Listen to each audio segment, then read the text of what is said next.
sangat tinggi. Sayangnya Zhang Lulu melirik Zhao Xiaoya. Dia juga bisa tahu bahwa Merie datang untuk Zhao Xiaoya. Dan kemungkinan besar karena Zhao Xiaoya lah dia memenuhi syarat untuk datang ke kantor Presiden Dai Tianxia. Jika tidak, dia pasti sudah dipecat seperti pelamar yang ditolak. Benarkah ini kamu? Zhao Xiaoya mengerutkan kening dan menatap Ye Lang dengan tidak percaya. Dia tahu bahwa status Ye Lang tidak biasa, bahkan Ratu Kopi seperti Xiao Yu harus tunduk padanya. Dia bahkan mampu seorang diri membuat kafe Xiao Yu menonjol di seluruh Kabupaten Jiangnan dengan toko-toko baru yang terus bermunculan. Namun, dia tidak pernah berani membayangkan bahwa perusahaan besar seperti Dai Tianxia pun tidak terpisahkan dari Ye Lang.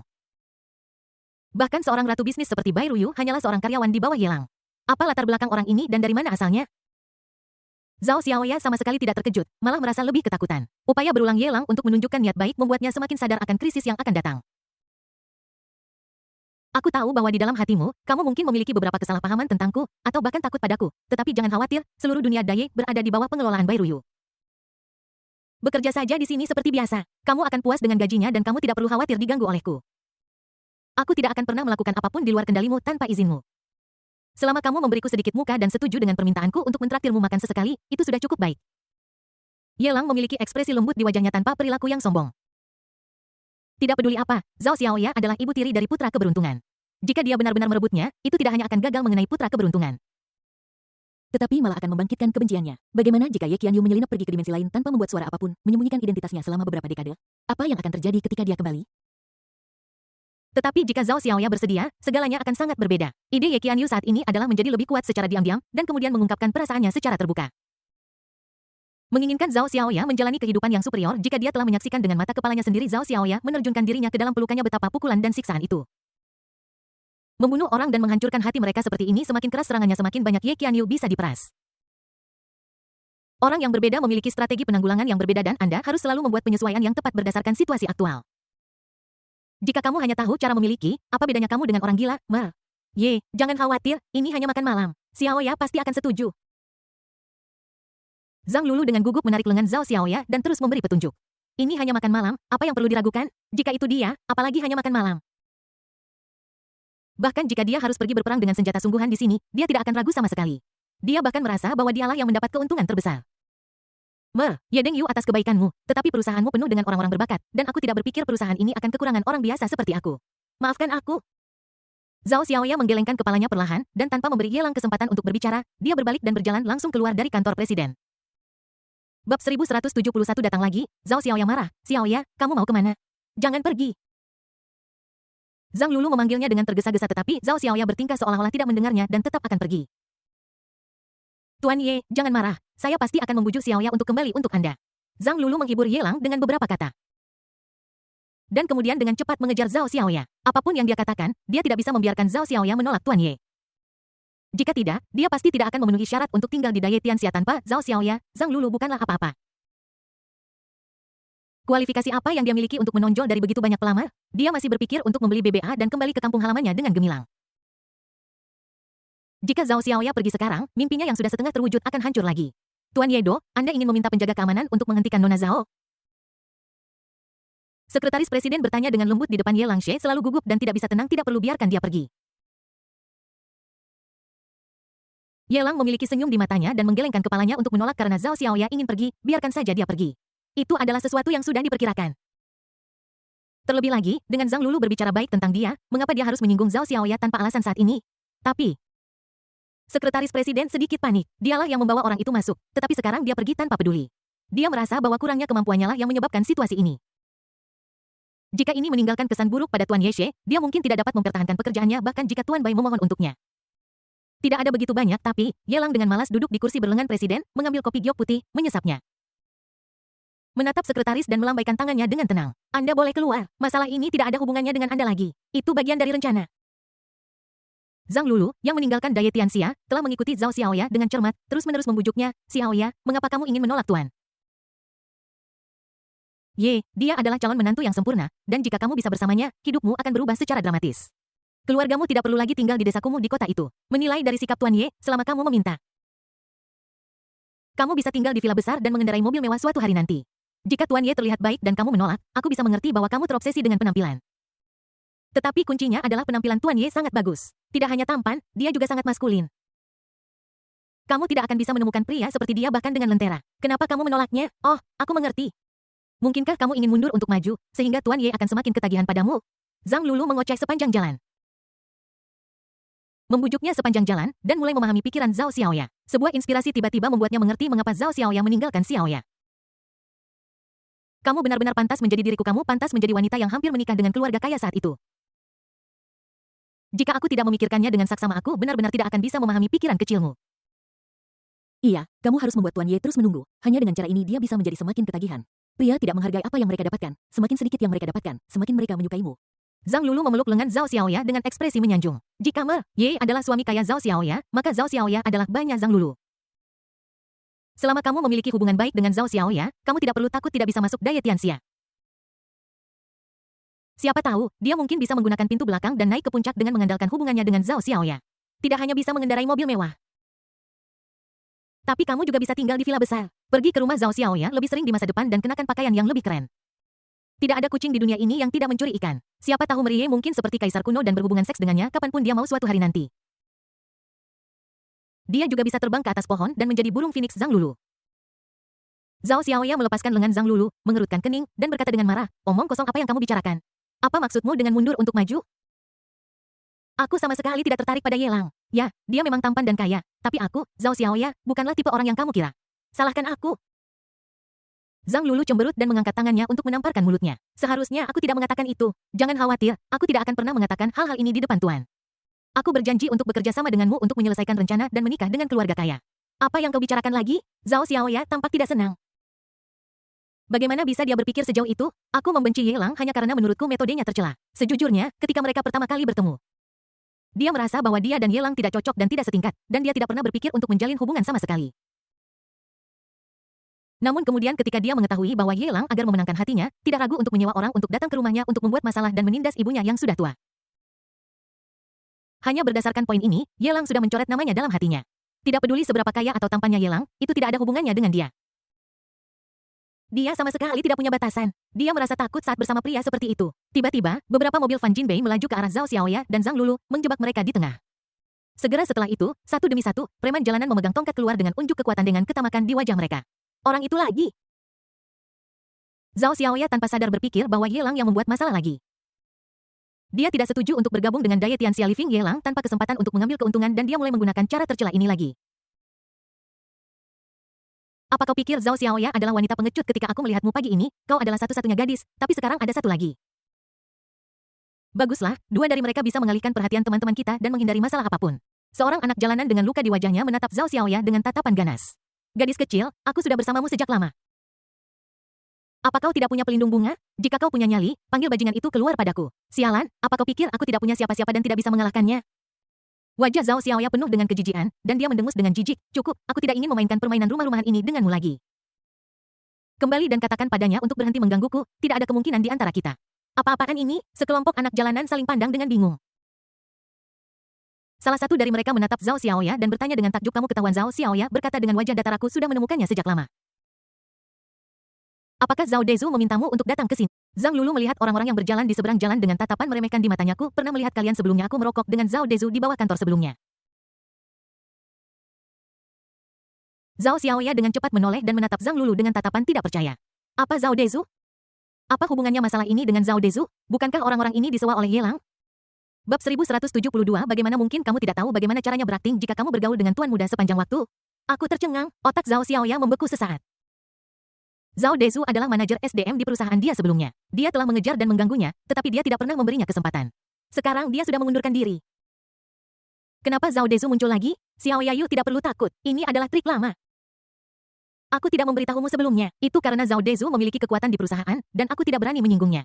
Perusahaan akan segera bangkrut sekarang. Dan saya tidak takut untuk memberitahu Anda bahwa Zhao Dezu adalah orang yang sangat jahat, mengandalkan fakta bahwa dia adalah manajer sumber daya manusia. Dia sering mengatur pekerjaan keamanan untuk beberapa gangster.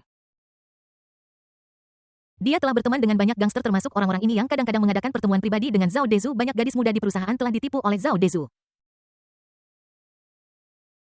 Orang itu meminta preman untuk membuat masalah dan kemudian dia melompat keluar untuk menyelamatkan si cantik dan akhirnya mendapatkannya. Betapa menjijikkan. Awalnya dia ingin menyerangku, tetapi dia bahkan tidak memikirkan siapa sepupuku. Dia adalah saudara ipar dari putra bungsu sekretaris wakil pemimpin Balai Mawar Perkumpulan Naga Hitam. Orang-orang ini masih ingin bersikap keras padaku, tetapi begitu sepupuku datang mereka semua akan berbaring. Apakah ini benar-benar orang yang disewa Zhao Dezu? Zhao Xiaoya merasa ngeri ya, Tuhan apa yang dia lakukan sebelum Ye Lang menyelamatkannya. Tetapi dia membalikkan keadaan dan memfitnah Ye Lang sebagai dalang sebenarnya di balik layar. Bagaimana bisa ini menjadi sesuatu yang bisa dilakukan manusia? Ini sangat tidak bermoral mengatakan bahwa ini membalas kebaikan dengan permusuhan adalah penghinaan terhadap kata merendahkan ini karena Anda telah menemukan saya tidak akan berpura-pura lagi. Memang, kami di sini untuk melakukan sesuatu untuk Zhao Dezu. Kami melakukan ini dengan baik dan tidak punya ide lain. Jika kamu ingin menyalahkan seseorang, salahkan anak itu karena memukuli dan membuatku marah. Bahkan jika Zhao Dezu datang untuk memohon belas kasihan hari ini, aku tidak bisa melindunginya. Sekelompok anak jalanan memandangi sosok anggun Zhao Xiaoya dengan mata serakah, menjilat bibir mereka, dan berkata dengan jahat.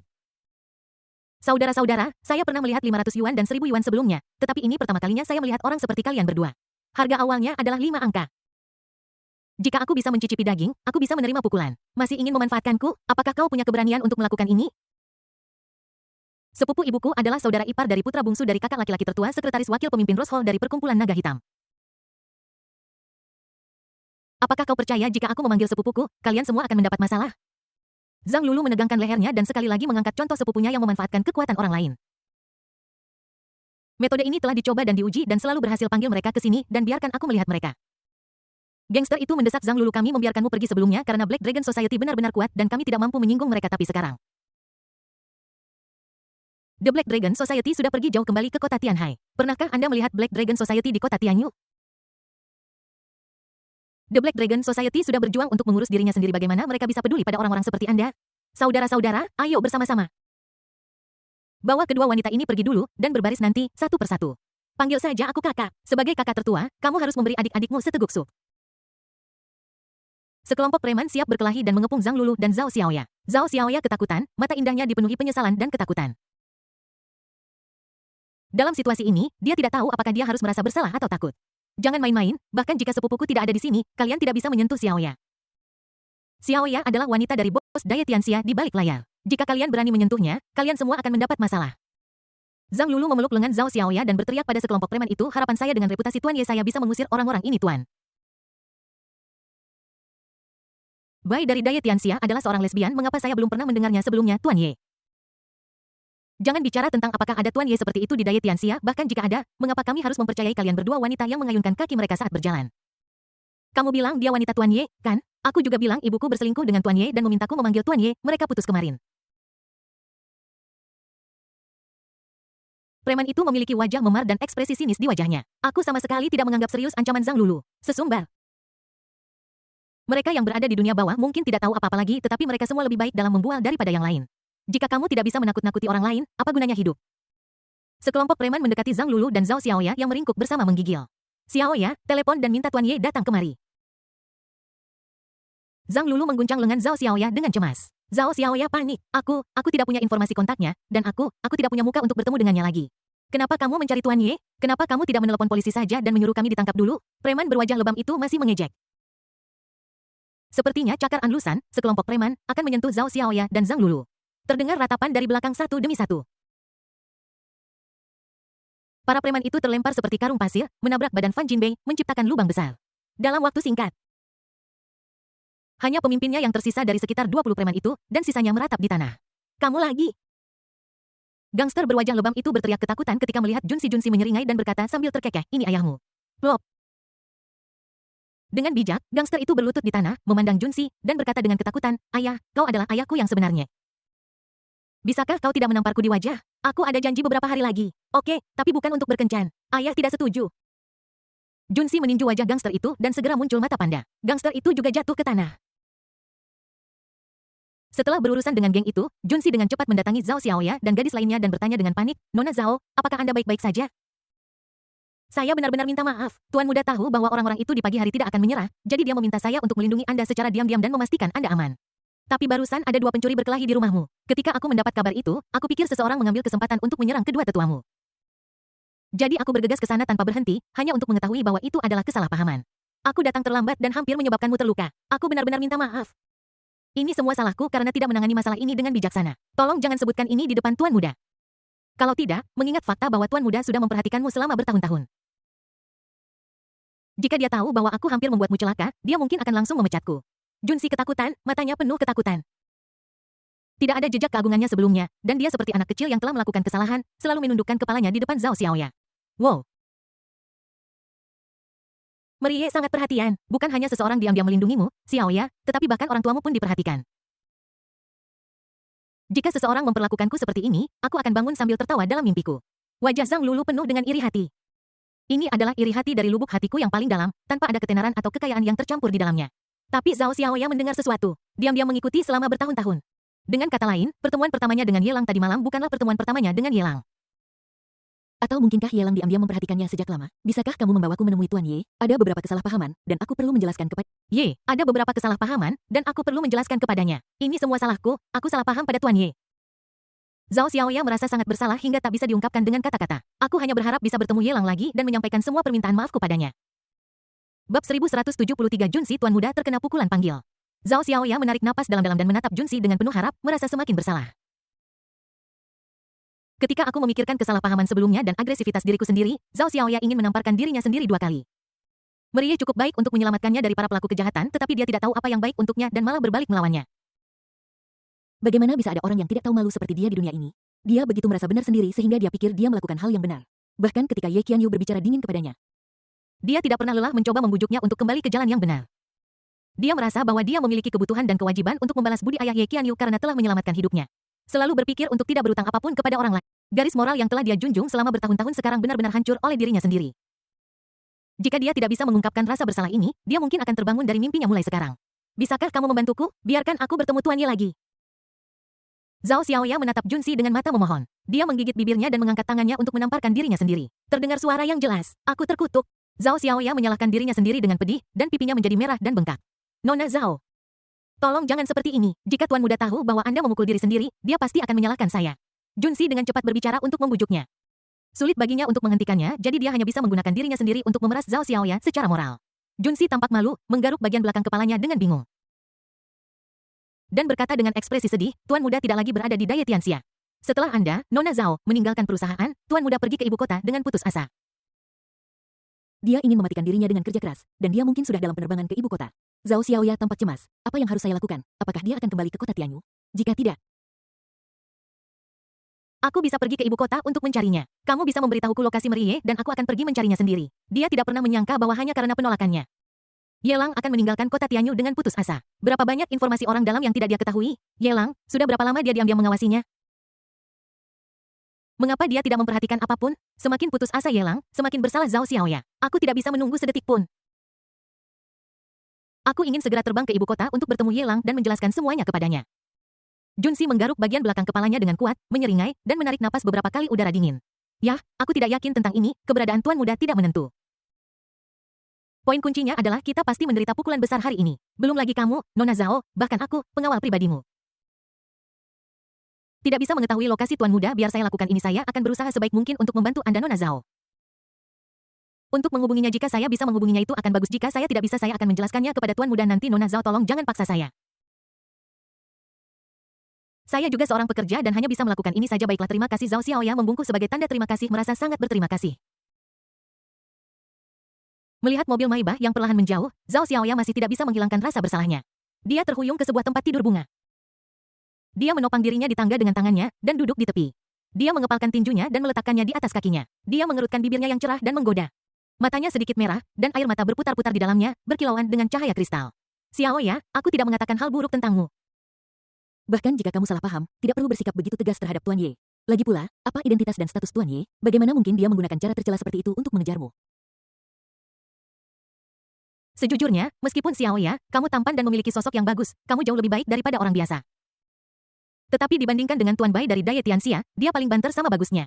Jika kamu menambahkan temperamen ke dalamnya, kamu tidak bisa dibandingkan dengan Tuan Bai sama sekali. Bahkan gadis seperti Merbai hanya bisa bekerja untuk Merie. Jika Merie tidak menghargaimu, apa yang bisa kau pertimbangkan?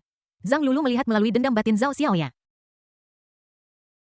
Setelah sekian lamanya, mereka benar-benar mengira perilaku Zhao Dezu sebagai Yelang. Apa kau bercanda? Bahkan jika aku melakukan kesalahan, itu tidak akan separah ini. Dengan penampilan Merie, apakah perlu baginya untuk menggunakan cara tercela seperti itu? Belum lagi yang lain, bahkan jika Merie tidak memiliki latar belakang keluarga yang mengejutkan seperti itu. Selama dia bertemu secara kebetulan di bar dalam 3 hari, dia berjanji bahwa dia akan berhubungan seks dengan Mer. Ye Zhang Lulu, kata-katanya lugas dan kuat. Rasanya seperti mencabut jantungnya dari dada, memotong lubang di dalamnya dan menaburkan segenggam garam kasar di atasnya. Rasa sakit ini memilukan. Zhao Xiaoya memegangi kepalanya, kesakitan, air mata sebesar biji kacang jatuh ke tanah. Dia menggelengkan kepalanya, merasa sangat bersalah. Aku tidak tahu akan jadi seperti ini. Hei, berhenti menangis. Kamu membuatku kesal. Zhang Lulu berbicara tanpa daya untuk menghiburnya. Jika banyak tidak terhubung dengan Zhao Xiaoya, dia tidak akan repot dengan hal-hal yang berantakan ini. Hal terpenting sekarang adalah mencari cara untuk menjelaskan kepada Tuan Ye. Dari apa yang dikatakan pengawal barusan, tampaknya Tuan Ye memiliki perasaan yang dalam padamu, dan dia meninggalkan kota Tianyu, tempat yang menyedihkan ini, hanya karena penolakanmu. Kau bisa membayangkan betapa pentingnya dirimu di hatinya. Selama pengawal itu berbicara, tidak perlu khawatir tidak memiliki kesempatan untuk bertemu Tuan Ye lagi. Zhang Lulu berbicara dengan bahasa yang sederhana dengan rasa iri di hatinya. Dia menepuk bahu Zhao Xiaoya dan berkata dengan nada menenang, "Jika kamu memiliki kesempatan untuk bertemu Merie lagi, jangan memasang wajah masam lagi. Pikirkan tentang status dan posisi Merie. Dia telah dipermalukan berulang kali olehmu. Orang biasa tidak akan mampu menanggung ini, apalagi dia. Jika kamu ingin memahaminya dengan baik, kamu harus menjadi anak baik dan jangan pernah marah lagi." Zhao Xiaoya mengangguk. Kemudian menggelengkan kepalanya, air mata mengalir di pipinya, dia mengerucutkan bibirnya karena kesal dan bergumam, kesakitan, aku tidak tahu kebenaran akan seperti ini. Jika aku bisa bertemu dengannya lagi, aku tidak akan pernah merasa benar sendiri lagi dan pasti akan menjelaskan semuanya kepadanya. Hanya saja dia sudah pergi ke ibu kota, tidak peduli apakah aku pergi ke ibu kota untuk mencarinya atau dia bergegas kembali, kami tidak akan bisa bertemu hari ini. Terlebih lagi, aku melakukan sesuatu yang sangat keterlaluannya, bagaimana mungkin dia bisa kembali ke kota Tianyu untukku? Napas Zhao Xiaoya menjadi semakin cepat dan suaranya tercekat isak tangis dan gagap, aku khawatir dia tidak akan bisa tidur malam ini. Siang hari, kota Tianyu Plaza Komersial, Bai Xiaoyun memeluk lengan Ye Lang dan dengan gembira bergegas ke toko cosplay. Berkali-kali mengganti kostumnya, berusaha sebaik mungkin untuk memamerkan sosoknya yang bangga di depan Ye Lang. Atas hasutan kakaknya, Bai Ruyu tidak punya pilihan selain berganti menjadi gaun putri. Ding, selamat kepada tuan rumah karena telah mendapatkan nilai penjahat takdir plus 1000 bab 1174, kesalahpahaman yang luar biasa. Karena desakan Bai Xiaoyun, Ye Lang tidak punya pilihan selain menemani kedua saudara perempuan itu dan pergi berbelanja di toko pakaian dalam wanita. Ding, selamat kepada tuan rumah karena mendapatkan nilai penjahat takdir plus 1002. Aku tidak tahu apakah itu karena minuman yang mereka minum tidak bersih, tetapi ketika mereka pergi ke restoran barat untuk makan malam, Ye Lang dan Bai Ruyu sama-sama merasa tidak nyaman di perut mereka. Mereka tinggal lama sebelum keluar satu demi satu. Ding, selamat kepada tuan rumah karena mendapatkan nilai penjahat takdir plus 1003. Di tempat parkir bawah tanah kota komersial, Ye Lang membawa tas besar dan kecil dan memasukkannya ke dalam bagasi. Bai Xiaoyun meringkuk di lengan Ye Lang, memiringkan kepalanya ke belakang dengan senyum di wajahnya. Dan menyandarkan dagunya di dada Ye Lang. Kakak, bisakah kamu tidur denganku malam ini? Aku akan menceritakanmu kisah horor. Omong kosong, apa yang kamu bicarakan? Kamu sudah sangat tua, dan kamu masih ingin seseorang tidur denganmu? Tidakkah kamu malu? Bai Ruyu menyeret adiknya keluar dari pelukan Ye Lang dan menusuk kepalanya, kakakmu ada urusan lain malam ini dan tidak bisa pulang bersamamu. Ayo, jangan buang waktu kakakmu di sini. Saat dia mengatakan itu, dia memasukkan Bai Xiaoyun ke kursi belakang mobil dan menutup pintunya. Ye Lang menatap Bai Ruyu dengan heran dan bertanya dengan bingung, aku bahkan belum membuka mulutku, kok kamu tahu aku ada urusan malam ini? Perlu ya aku ngomong gini? Bai Ruyu berbalik dan melototi Ye Lang. Sambil mencibir sinis, kamu aneh banget seharian ini, apa kamu pikir aku nggak bisa lihat ada apa denganmu, Kak? Kok aku nggak lihat? Bai Xiaoyun menjulurkan kepalanya keluar dari jendela mobil dan menatap kakaknya dengan ekspresi bingung, nggak ada urusannya sama kamu. Kidon ask so many questions. Bai Ruyu mendorong kepala Bai Xiaoyun kembali ke dalam mobil, berjalan ke kursi pengemudi tanpa ragu. Dan berkata tanpa menoleh ke belakang, jika kamu punya urusan, pergi saja dan lakukan. Kamu tidak perlu khawatir tentangku dan Yunyun. Melihat bagian belakang mobil Bai Ruyu meninggalkan tempat parkir bawah tanah, Ye Lang dengan santai memanggil Junsi yang sudah lama menunggu. Sebelum masuk ke mobil, dia berdiri di depan pintu. Mencubit pinggangnya dengan kedua tangan dengan gerakan memutar ke kiri 3 kali dan ke kanan 3 kali, mengendurkan otot-ototnya beberapa kali, lalu melangkah ke kursi belakang. Lebih dari setengah jam kemudian, Maibah berhenti di luar restoran barat. Ye Lang berjalan ke restoran dengan santai, melihat sekeliling. Dan segera melihat Zhao Xiaoya yang sudah lama menunggu di tempat duduk dekat jendela. Dia mengenakan gaun panjang putih berenda yang elegan. Dan rambut hitam panjangnya terurai di pundaknya, hitam lembut dan berkilau, memamerkan kulitnya yang cerah dan sosoknya yang bangga semaksimal mungkin. Dibandingkan dengan seragam baseball yang dia kenakan tadi malam, Zhao Xiaoya terlihat jauh lebih anggun malam ini. Ini juga bisa dilihat dari pilihan restorannya. Titik awal untuk setiap porsi adalah 4 angka. Ini bukan apa-apa bagi Ye Lang, tetapi bagi keluarga Zhao Xiaoya yang malang, ini seperti istana di awan yang bahkan tidak berani dia pikirkan. Nona Zhao, saya tidak terlambat, kan? Ye Lang membangunkan Zhao Xiaoya dari lamunannya saat dia sedang melihat keluar jendela. Zhao Xiaoya berbalik dan melihat Ye Lang, matanya berbinar karena gembira. Tidak, silakan duduk.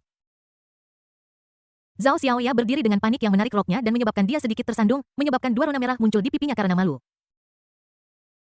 Silakan duduk. Dia dengan malu-malu membuat undangan dan menyesuaikan gaunnya yang berkerut. Biasanya, dia tidak akan pernah mengenakan pakaian semacam ini dan dia tidak terbiasa dengannya. Bahkan gaun ini dibeli secara impulsif ketika saya baru lulus, dan saya hampir tidak pernah memakainya. Hari ini dia mengetahui bahwa Ye Lang telah bergegas kembali dari ibu kota. Dan dia dengan semangat mencarinya di rumah hampir sepanjang hari sebelum akhirnya dia mengeluarkan rok panjang berkorset yang paling berkelas ini. Meskipun berat badannya tidak bertambah dalam beberapa tahun terakhir, bentuk tubuhnya telah berubah secara signifikan, membuat rok panjang yang awalnya pas di badannya menjadi sedikit ketat. Zhao Xiaoya duduk berhadapan dan mendorong menu di depan Ye Lang, mencoba memaksakan senyum. Tuan Ye, silakan pesan dulu, aku yang traktir malam ini. Meskipun Zhao Xiaoya telah menutupi kekurangannya dengan baik, Ye Lang masih bisa melihat bahwa matanya sedikit merah dan bengkak. Dia mendorong menu kembali dan berkata dengan lembut, kamu pesan, aku baik-baik saja dengan apapun. Jika kamu lelah, Tuan Ye, aku akan membantumu. Zhao Xiaoya menatap wajah Ye Lang yang sedikit pucat, yang jauh lebih buruk daripada wajahnya di pagi hari. Setelah ditolak olehnya, dia bergegas ke ibu kota dengan putus asa. Ketika dia mendapat kabar tentangnya, dia bergegas kembali tanpa berhenti. Karena keras kepalanya itulah Ye Lang sangat lelah. Memikirkan hal ini, Zhao Xiaoya mengerutkan bibirnya, merasa semakin bersalah.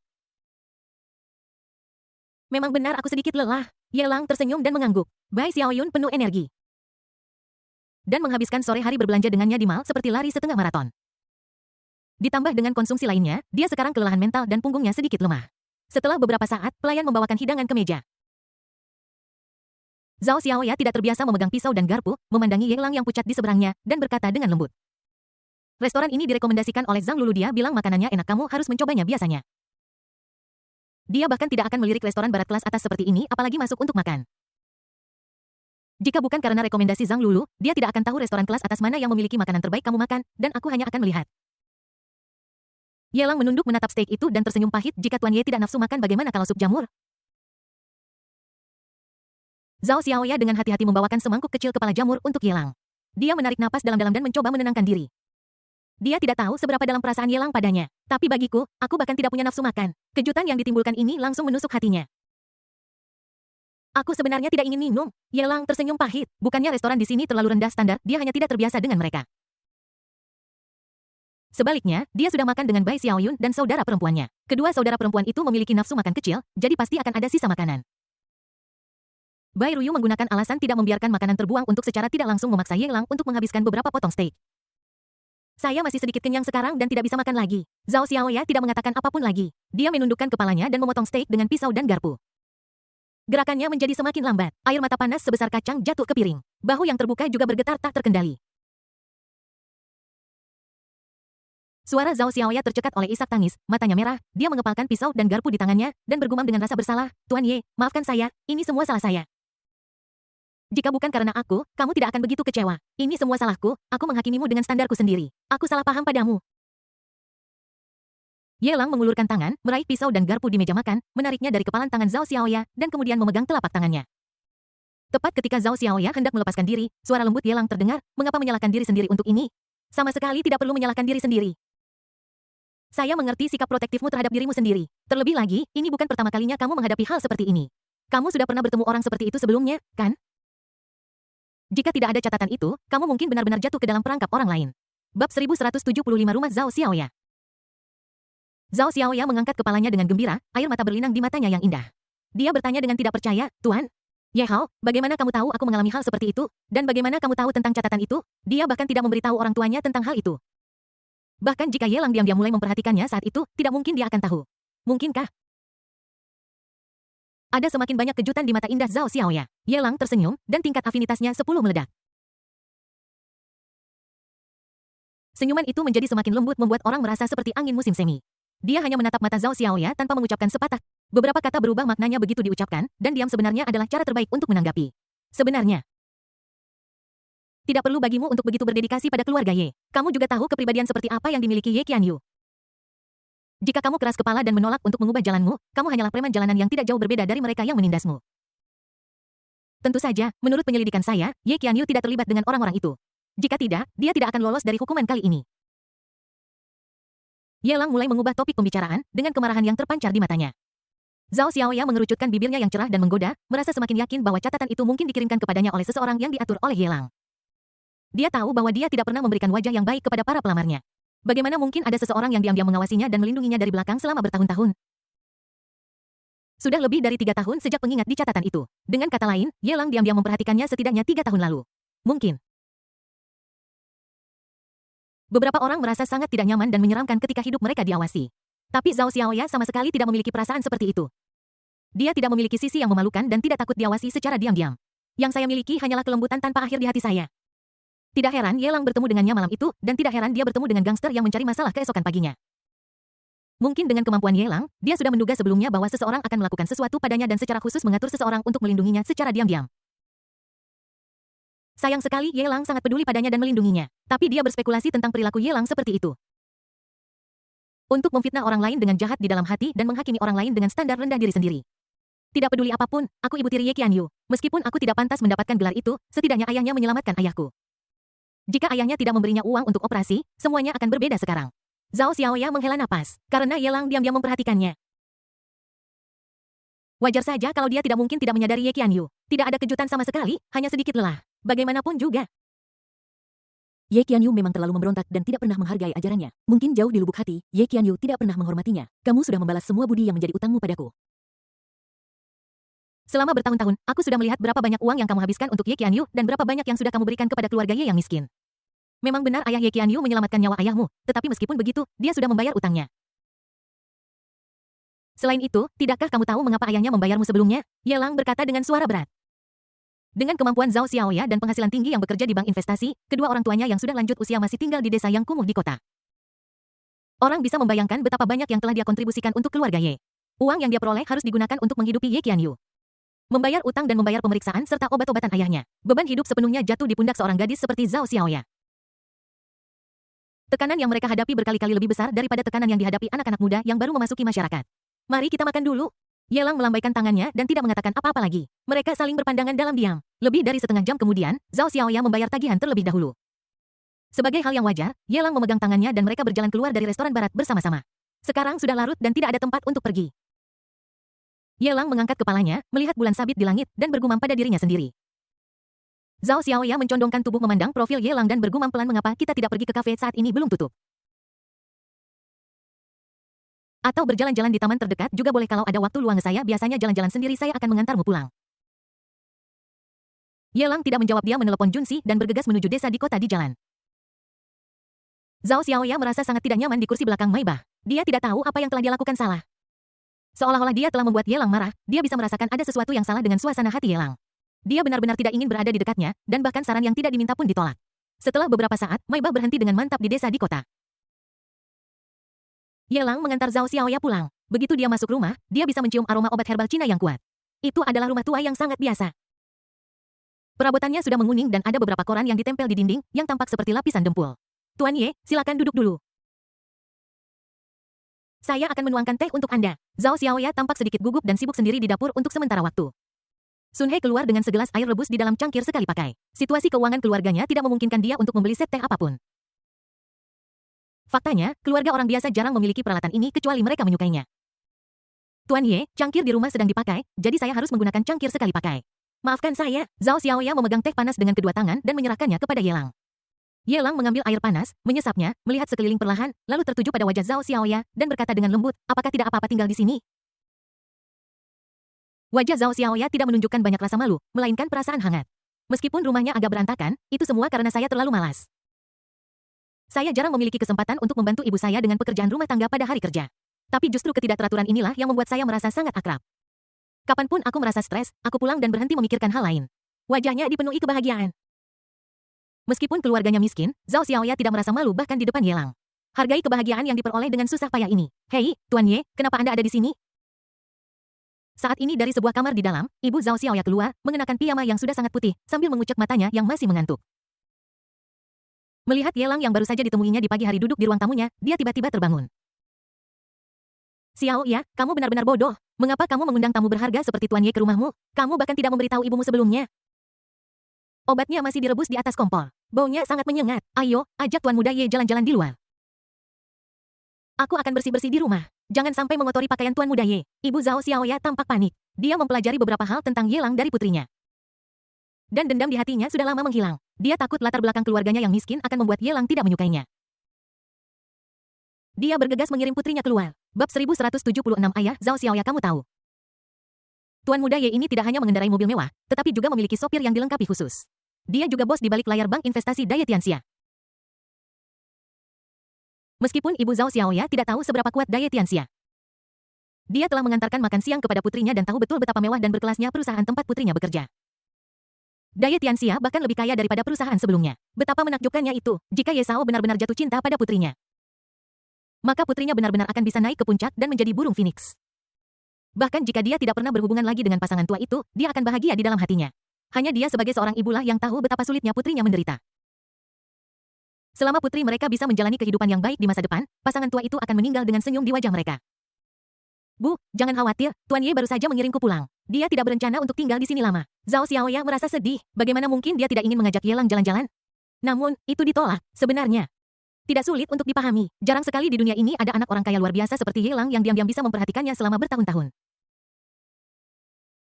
Aku disalahpahami dan difitnah olehnya berulang kali. Sangat sopan bagimu untuk bisa duduk di rumahnya dengan begitu ramah.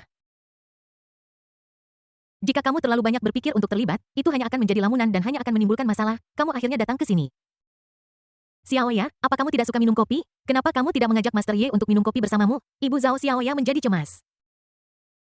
Dia mendorong putrinya dari belakang dan terus mendesaknya dengan mata. Bu, aku sudah membuat janji, tapi Master Ye tidak setuju. Zhao Xiaoya merasa semakin pahit. Bibi, jangan cemas. Aku hanya akan duduk di sini sebentar. Kenapa Bibi mendesakku untuk pergi? Ye Lang berbicara pada waktu yang tepat, melihat Ibu Zhao Xiaoya yang sudah sangat tua dan tersenyum. Paman ada di rumah, bisakah kau membawaku menemuinya? Ye Lang melihat ke dalam rumah dan bertanya dengan tenang, ini tidak terlalu nyaman. Rumahnya bahkan berbau lebih buruk dan sangat kotor. Dan hanya ada seorang pria tua di sini. Apa bagusnya dari dia? Ibu Zhao Xiaoya dengan cepat menggelengkan kepalanya. Suaminya telah lumpuh selama beberapa tahun, jadi tidak peduli seberapa bersih dia membersihkan ruangan. Akan selalu ada bau tidak sedap. Membiarkan bos besar seperti Ye Shao masuk benar-benar merupakan penghinaan bagi statusnya. Jika dia mencium sesuatu yang buruk dan memuntahkannya, dia tidak akan tahu harus berbuat apa. Lupakan saja, lalu Zhao Xiaoya tampak malu. Bukannya dia tidak menyukai ayahnya yang lumpuh, tetapi dia khawatir Ye Lang tidak akan bisa menerimanya. Karena aku di sini, aku tentu saja harus mengunjungimu, dan aku datang dengan persiapan. Ye Lang tidak mendengarkan nasihat dan berdiri dan berjalan menuju ruang dalam. Ruangan kecil itu dipenuhi dengan perabotan kuno yang terlihat seperti dibuat beberapa dekade lalu. Bahkan mungkin itu dibeli ketika pasangan itu menikah beberapa dekade lalu. Ada bau aneh di ruangan itu campuran antara tinja, urin, dan kentut yang bercampur dengan aroma kuat bedak biang keringat. Baunya sangat aneh. Tuan Ye, maaf, saya sudah terlalu tua untuk berdiri. Seorang pria tua dengan kepala pelontos, yang tampak seperti berusia 7 atau 80 tahun, memiliki wajah kurus, rongga mata cekung, dan kulit gelap. Dia lumpuh di tempat tidur, berbaring lurus dengan kaki disatukan. Dia mengangkat kepalanya dengan susah payah dan berteriak pada Ibu Zhao Xiaoya, wanita tua. Apa kamu gila Tuan Muda Ye ingin masuk dan kamu tidak tahu bagaimana menghentikannya cepat biarkan Tuan Muda Ye keluar jangan biarkan baunya menempel padanya. Pada siang hari, dia tahu bahwa putrinya sedang mengobrak-abrik pakaian dan berkata dia akan pergi berkencan dengan Tuan. Ye dia tidak pernah menyangka bahwa Tuan Muda Ye akan datang ke rumahnya selarut malam. Aku juga perlu masuk ke kamarnya dan melihat-lihat. Dia benar-benar takut Ye Shao tidak akan menyukai putrinya karena dia dan akan menolak untuk bersama putrinya karena dia. Lagi pula, tidak ada yang mau memiliki ayah mertua seperti itu. Tuan Ye, mengapa kita tidak keluar dan berbicara? Wajah Ibu Zhao Xiaoya penuh permohonan. Zhao Xiaoya mengerutkan bibirnya di pintu aliran air mata membasahi pipinya. Ini adalah pertama kalinya dia melihat ayahnya marah pada ibunya. Dia tahu persis mengapa ini terjadi dia hanya khawatir Ye Lang tidak akan menyukai pamannya. Jangan bersemangat saya telah melakukan beberapa penelitian tentang ini dalam beberapa tahun terakhir Ye Lang berjalan maju dengan tenang tanpa menutupi mulut dan hidungnya. Dan bahkan tanpa mengenakan sarung tangan dia membalikkan ayah Zhao Xiaoya dengan satu tangan dan dengan tenang mengulurkan tangannya dan menyodok bagian belakang betisnya dan berbisik. Apakah Anda merasakannya di sini tidak ayah Zhao Xiaoya menahan kegembiraan batinnya dan menggelengkan kepalanya sedikit di sini. Ye Lang terus menusuk ke atas dari betis hingga ke tulang belakang pada saat ayah Zhao Xiaoya mengatakan bahwa kadang-kadang tulang jari Ye Lang sudah berhenti 2 inci di atas tulang ekor semua yang berada di bawah dada lumpuh Junsi. Ye Lang berteriak melalui jendela ke arah pintu bawakan sabuk jarum perakku deng deng deng Sun Junsi berlari masuk dengan cepat dengan sabuk jarum perak di tangannya. Begitu dia memasuki ruangan, dia dengan cepat menutupi mulut dan hidungnya, wajahnya menunjukkan kesakitan. Tuan, sialan, ruangan ini baunya tidak enak. Sepertinya ada bau aneh, mungkinkah dia buang air besar di tempat tidur? Setelah mendengar ini Ibu Zhao Xiaoya bergegas maju mengangkat popoknya dan mengintip lalu menatap Ye Lang dengan malu.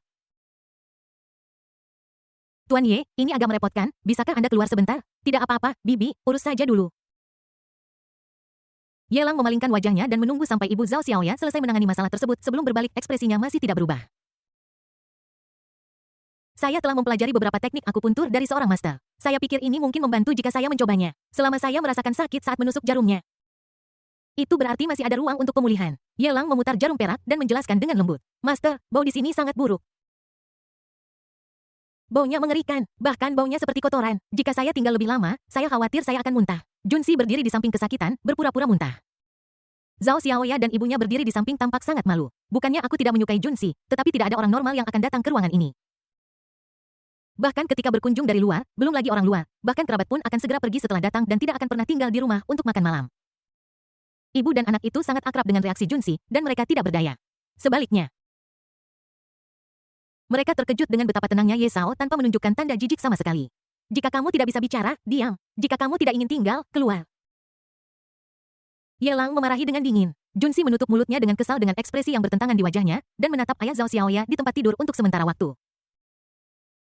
Dia tidak tahan lama, jadi dia berbalik dan berlari keluar dengan cepat. Bab 1177 menyulut harapan. Di luar pintu, suara Junsi muntah menyebar ke dalam ruangan.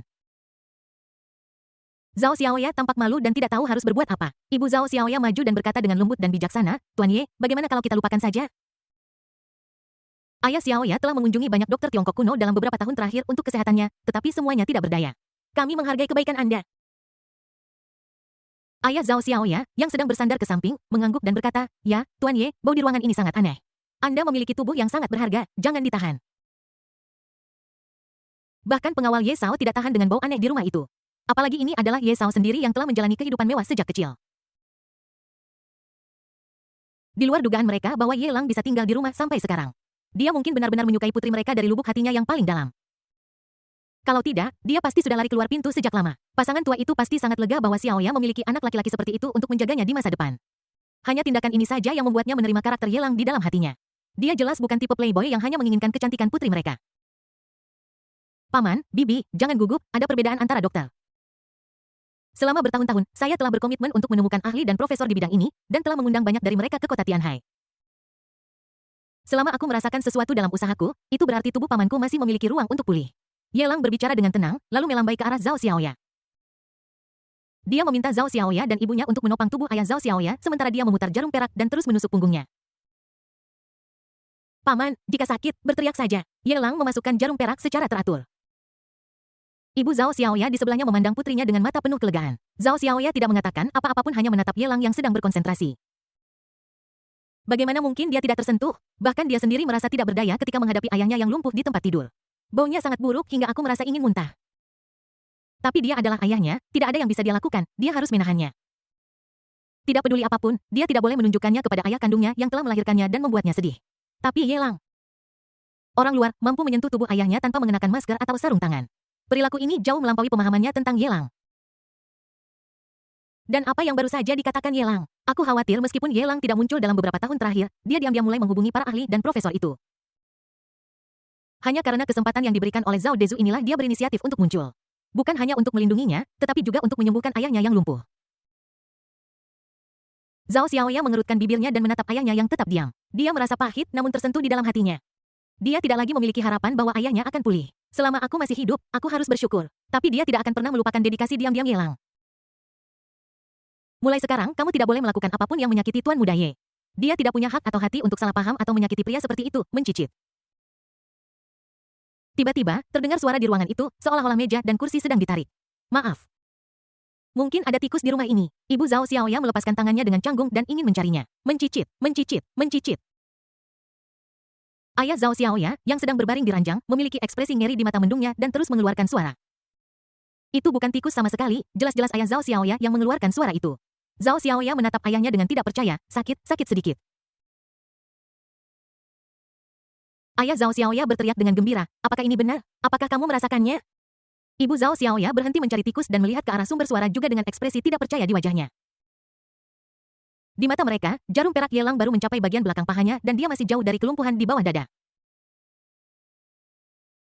Bagaimana mungkin ada perasaan? Anda tahu, ayah Zhao Xiaoya tidak bisa mengurus dirinya sendiri. Tubuh bagian bawah seharusnya tidak memiliki perasaan sama sekali. Di sini, jarum perak di tangan Ye Lang benar-benar tertancap. Sakit sekali, ayah Zhao Xiaoya berteriak kesakitan.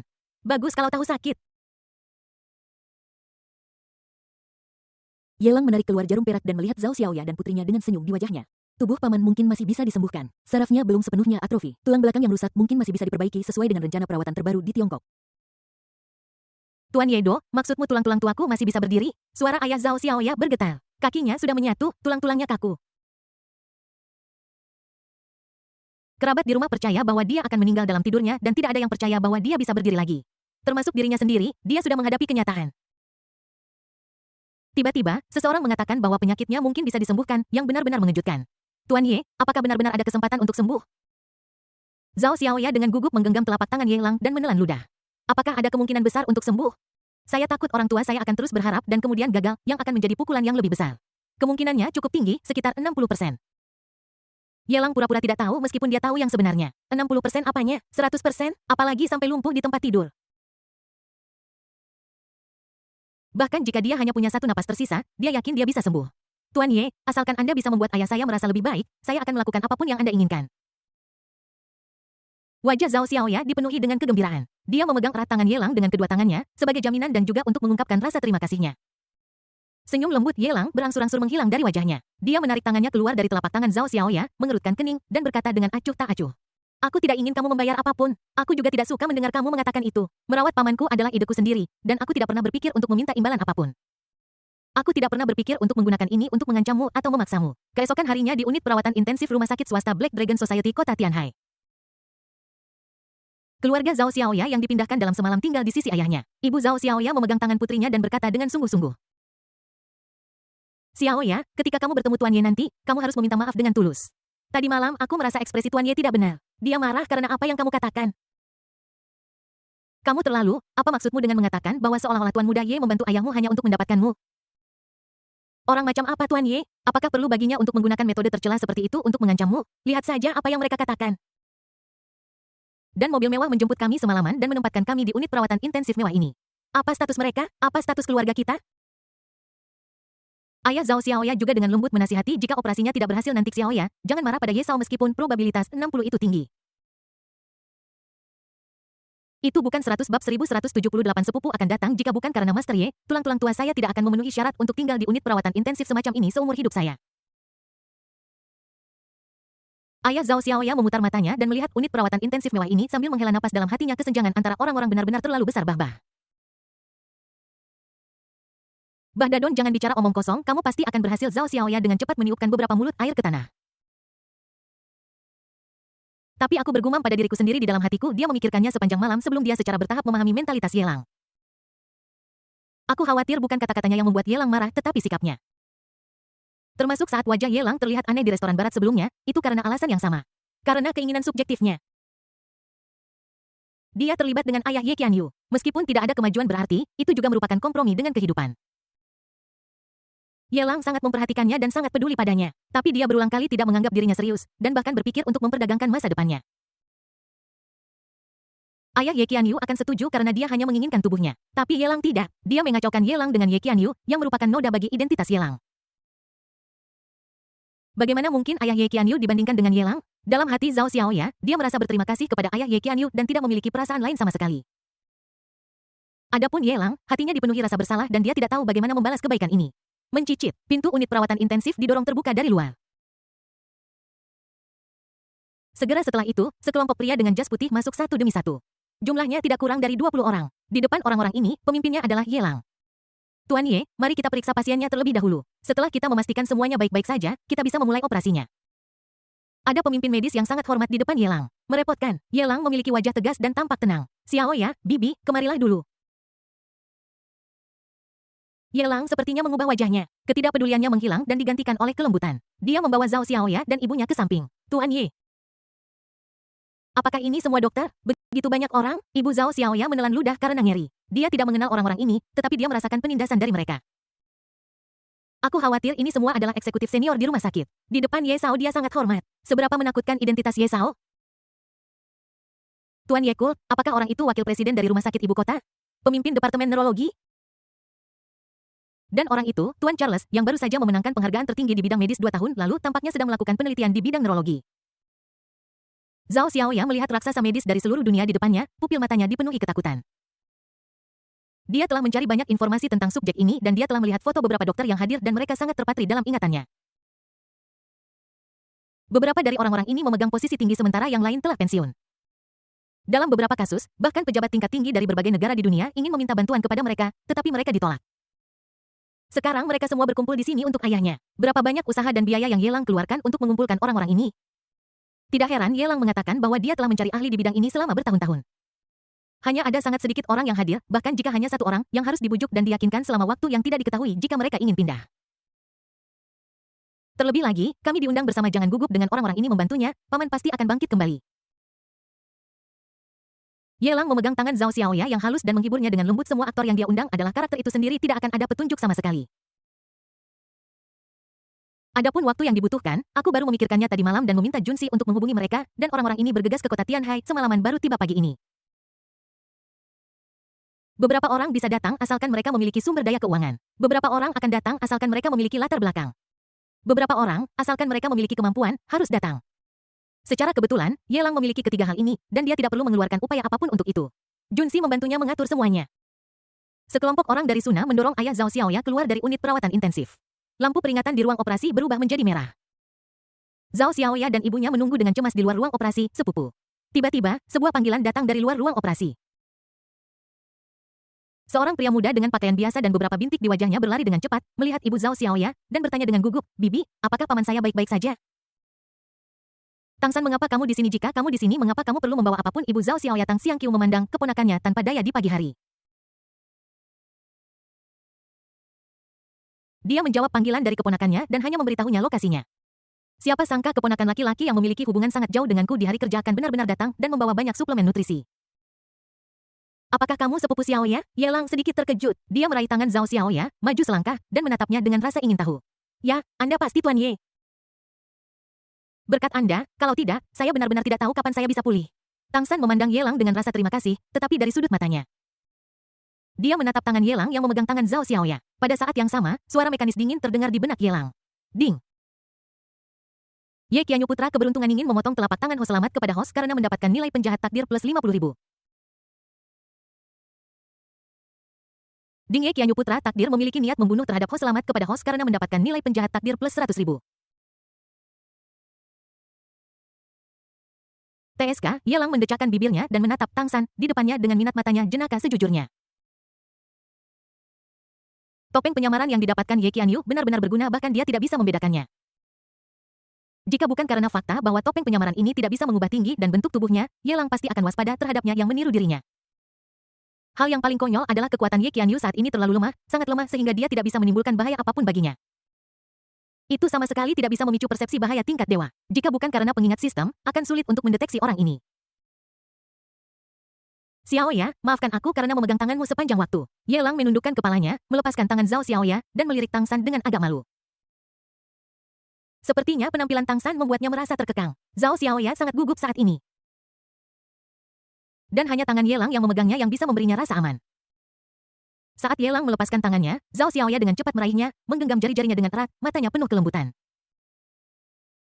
Dia melirik Tangsan dan berkata dengan tenang, "Ini sepupuku, tidak apa-apa." Ya, Yelang merasa geli. Tangsan di depannya tetap tanpa ekspresi, tetapi suara notifikasi sistem terus berdering.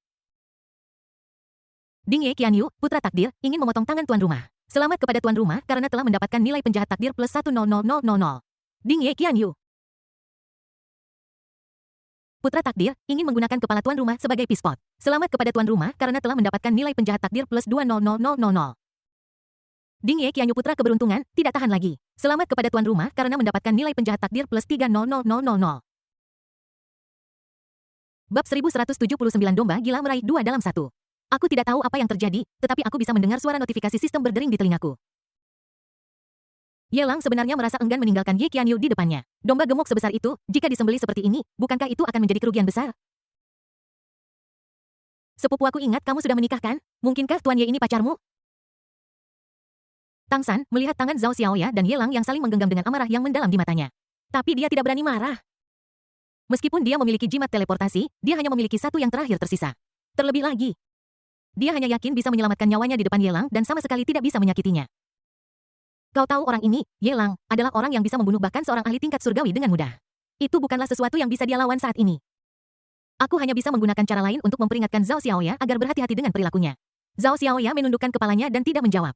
Dia merasa sedikit bersalah, bukan karena dia terlalu malu untuk menghadapi Tang San, tetapi karena dia malu menyebutkan masa lalunya di depan Ye Lang. Dia khawatir dia tidak akan disukai dan Ye Lang akan menaruh dendam padanya. Tanpa menunggu Zhao Xiaoya menjelaskan, Tang Xiangxiu di sebelahnya tidak bisa menahan diri untuk marah. Dia menunjuk hidung Tang San dan dengan marah berkata, "Tang San, apa maksudmu dengan itu? Kamu tahu apa yang terjadi antara sepupumu dan keluarga Ye? Jika pamanmu tidak sakit pada saat itu, dan pria dari keluarga Ye tidak mengancam sepupumu dengan biaya operasi, bagaimana mungkin sepupumu setuju dengan tuntutan tidak masuk akalnya?"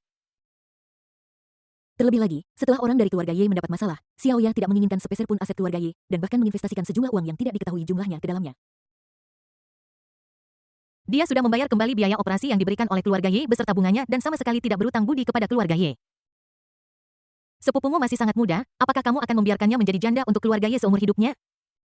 Tang Xiangxiu sangat marah sampai-sampai dia marah kepada anggota keluarganya sendiri. Tang San biasanya tidak begitu perhatian dan tidak pernah datang mengunjungi suaminya sendirian. Ketika dia datang ke sini hari ini dia awalnya senang berpikir bahwa keponakannya telah tumbuh dewasa dan menjadi bijaksana. Siapa yang menyangka bahwa Tang San benar-benar akan mengucapkan kata-kata ofensif seperti itu di depan Ye Sao. Putrinya akhirnya bertemu dengan seseorang yang dia sukai dan yang bisa menjamin kebahagiaan masa depan putrinya. Jika Ye Sao menyimpan dendam terhadap Tang San karena apa yang dia katakan, dia akan berselisih dengan putrinya.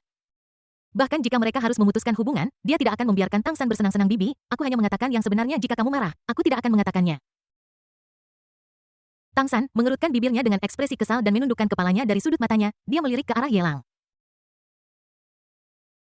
Ada kebencian yang mendalam di matanya, Tuan Ye please jangan salah paham. Anak-anak itu bodoh dan berbicara omong kosong. Xiaoya sangat bertanggung jawab dan tidak pernah melakukan apapun yang melampaui batas. Tang Xiangxiu menatap Ye Lang dengan canggung dan menjelaskan dengan tergesa-gesa, Zhao Xiaoya tidak mengatakan apapun. Tetapi hanya memegang erat tangan kecil Ye Lang semakin erat dan erat seolah menanggapi penjelasan ibunya. Bibi. Apa yang kamu bicarakan? Aku sudah tahu tentang masa lalu Xiaoya, aku sama sekali tidak memasukkan hal-hal ini ke hati. Ye Lang tersenyum dan menggelengkan kepalanya. Bagaimana mungkin Zhao Xiaoya benar-benar berhubungan dengan ayah Ye Qianyu? Sebagai ayah dari putra keberuntungan, ayah Ye Qianyu, bagaimana dia bisa memiliki keberuntungan seperti itu?